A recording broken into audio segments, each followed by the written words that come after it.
and my mother speaks to him, Adam something or other, and he turned his head like this, and I come around with a hook like he caught me. I hit him in the nose, blood went everywhere. Oh. I mean, I give my old man 5 years old. I come around, he couldn't believe that I hit him so hard. He said, well, you learned it, right? I taught you right. so as the years went on, I wanted to get my first horse. Mm-hmm. All right.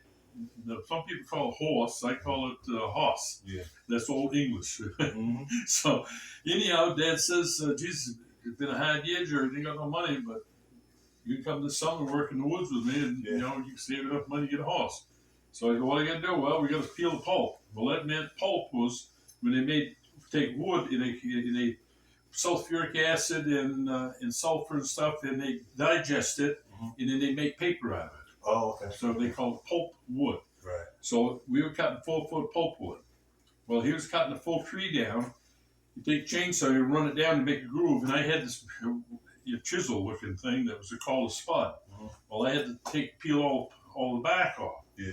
So, geez, the tannic acid that was in it, I was like, Christ, it's almost the same color as you. I mean, it was pretty wild out there in the sun, and that tannic acid, I was more of a, well, I don't know, more of a golden, but anyhow, I figured I did at least 350 cords of wood. Wow. Now, a cord of wood is 4x4x8. Mm-hmm. So, end of the summer come, going back to school, it was getting late, and in the season, I'd go in to help them load some up on the truck, and we'd haul them out to the main road. We had to go across the big field, and it was really muddy. You had a bulldozer pushing the truck with 5 cords of wood on it. Damn. And the mud was just rolling over the rear end of the truck, and they just push it.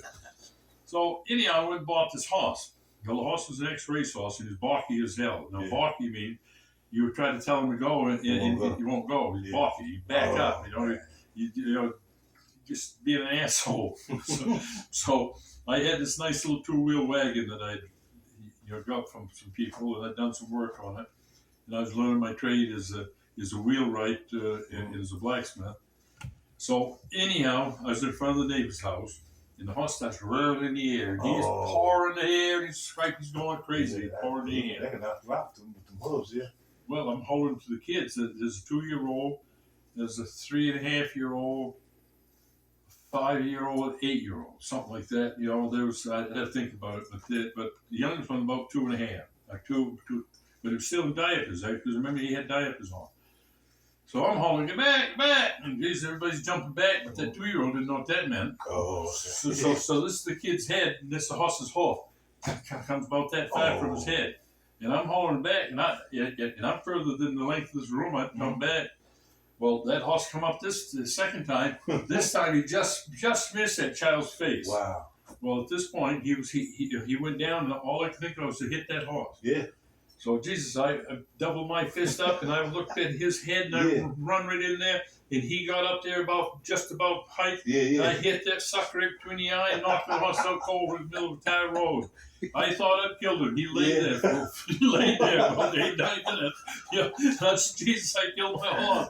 So I unhooked the harness, and I took the wagon. I pushed it up in the woods out of the road. And he's still like not moving.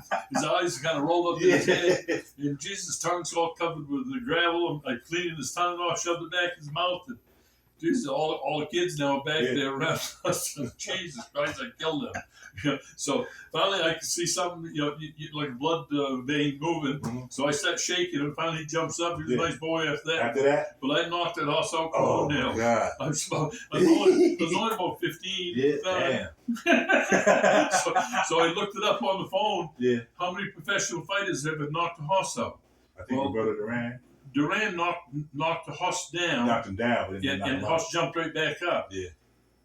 And then there's another guy that knocked out a pony. Well, my God, I can say I knocked out a full-grown horse. Wow. And, I mean, I hit that horse. I mean, I give it everything I had. So at that point, I knew there wasn't a man alive I couldn't knock down. Right. Hey.